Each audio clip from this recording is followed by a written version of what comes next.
This recording is from the British Council.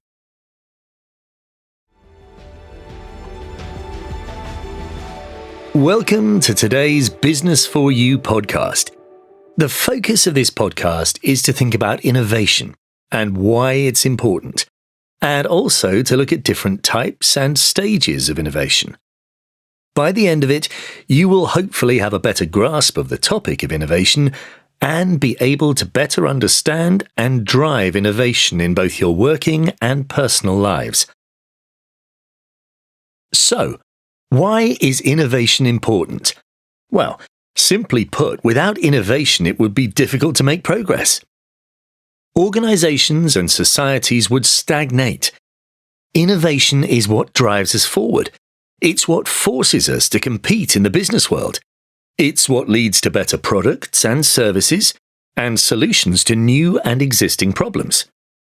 From a business point of view, it's also something which is necessary for survival.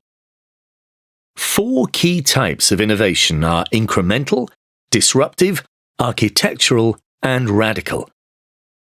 Incremental innovation involves innovating in increments or small stages, step by step.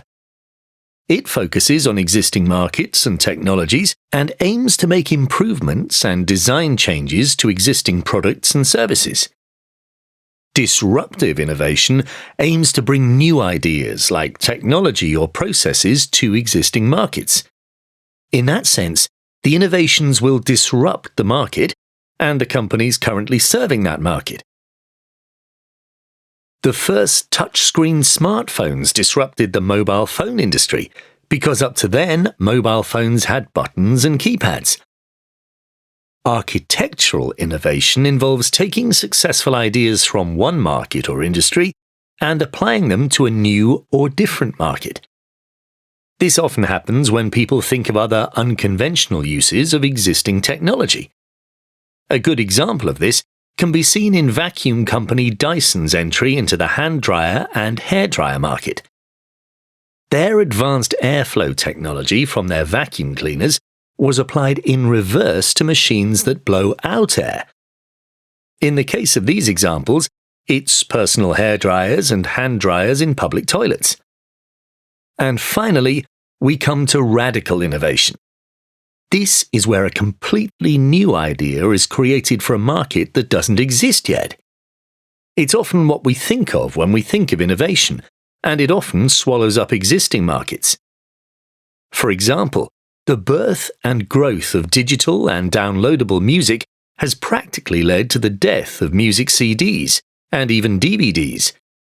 Similarly, film and TV streaming services may lead to the demise of traditional TV within a few short years.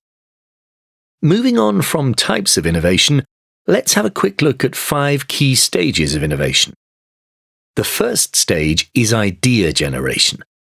This is where you think of the initial idea and develop it into a more detailed proposal or plan. The next stage is support. You need to check if you can get support for it. For example, from senior leaders or stakeholders in your company. If you're innovating in your personal life, then the support you might need could be from friends or family. Do they think it's a good idea? And do they think it would work? The third step is to experiment and test out the idea. This could mean creating a sample or a prototype of it, if it's a product. Or if it's a service, you could test out a basic version of it. The fourth step is evaluation. You need to assess how successful your experiments were and what chances of larger success your idea will have. And finally, you then need to actually implement your idea. That's the 5th stage. So, there you have it. We've looked at 4 key types of innovation: incremental, disruptive, architectural, and radical, and also 5 stages of successful innovation. Firstly, idea generation, then get support, next, experiment and test out the idea. The 4th stage is evaluation, and finally, implementation.